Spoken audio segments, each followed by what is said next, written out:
Welcome back to Cool Gang Collectibles. Today we're taking a look at the 1/6 scale maquette Poison Ivy by Tweeterhead. Here's a look at the top of the box. Poison Ivy written in a creepy creative font. As you can see, tons of leaves on the box, different color leaves, different shading. On the front we have some lighter leaves. Here on the side we have some darker leaves and stems, branches.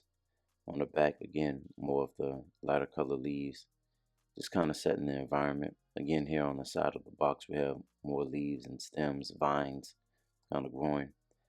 And again, there's the front of the box. Inside of the box, of course, we have the styrofoam casing.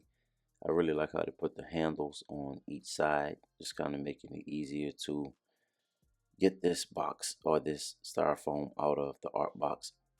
I don't know if you saw that, but it had bottom written on it to indicate which side was top and bottom. And as we have the box open, everything wrapped in the tissue paper. I can't wait to take a look at this one, man, and see what we have. It looks great so far, though. Let's get this tissue paper off and get a closer look. And there we have the tissue paper off. Immediately, you see the pops of green. There are some hints of yellow, but definitely the dark greens, the lighter greens. Here's one of the plant monsters. This base is awesome, man. It really does look like a throne set for her. Another plant monster, and then there's Poison Ivy herself. And at the top is a leaf that I believe connects to the back of the chair or base or throne. Colors are great. Can't wait to get this out of the box and start to assemble it. I'm really impressed by the way the green pops. Okay, so here we go. We have the base thrown out of the box, and just taking a look at this, man. This twisted base or twisted roots that are coming out of the cracked concrete. It looks great. These huge leaves that are kind of flowing down and creating a seat or a throne for Poison Ivy.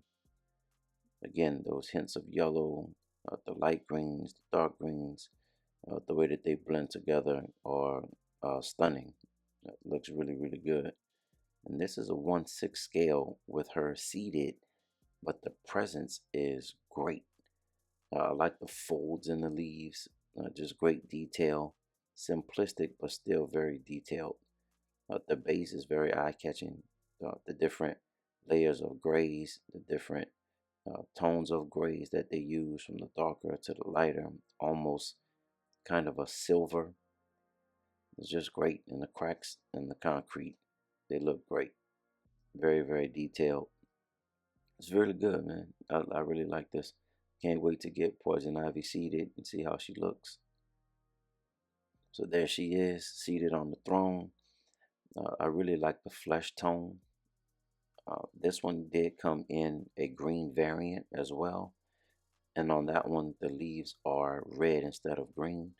That's where that extra leaf keys in on the back. But I love the way the vines are kind of wrapped around her legs.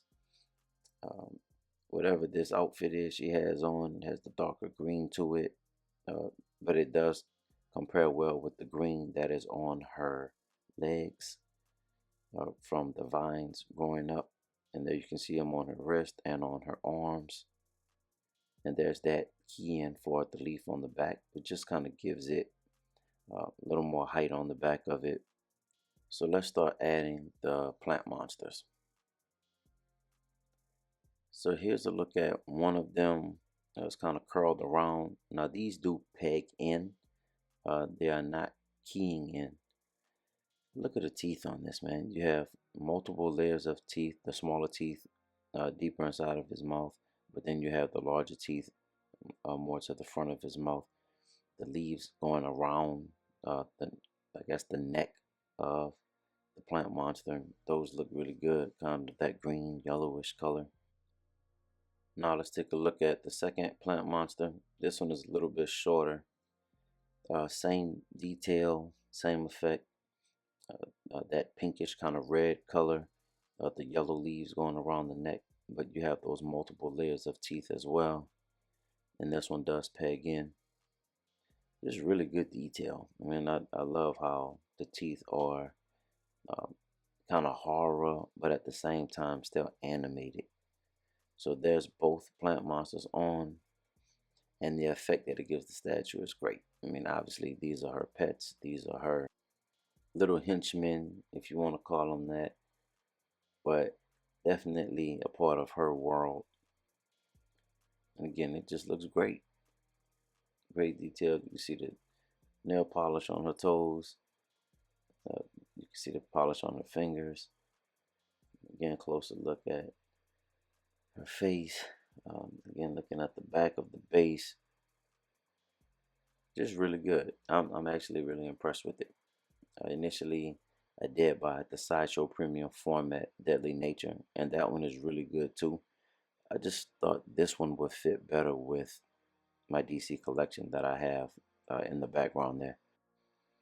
That was a closer look at the portrait, but we'll take a look at that again as it continues to spin. Again, those folds and those leaves really create the scene. It looks like they just kind of draped out and created the seat for her. So here, taking a closer look at Poison Ivy. Again, that flesh tone is really good. Taking a look at the costume, that dark green leaves. Again, that portrait is really good. The eyes, the lips are done really well. The hair is done well. The red hair really pops. Tweeterhead does a really good job when it comes to the paint on their statues. You can see the shading in the hair, and where you see those smooth areas, that's really where it leans up against the back of the base here. So that's why it's not as detailed. But also you could see the two indentions on the seat, and that is where Poison Ivy sits.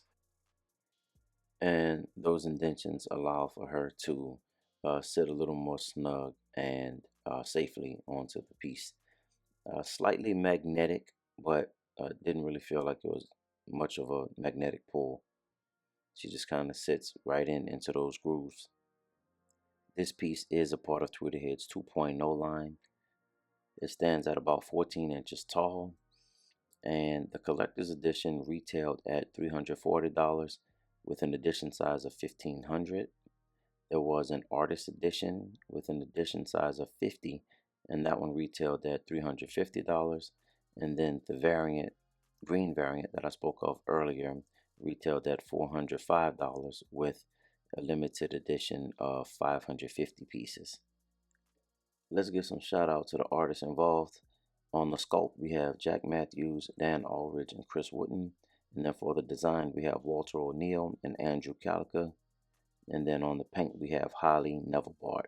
And I apologize if I pronounced any of those names wrong, but those were the artists that were involved.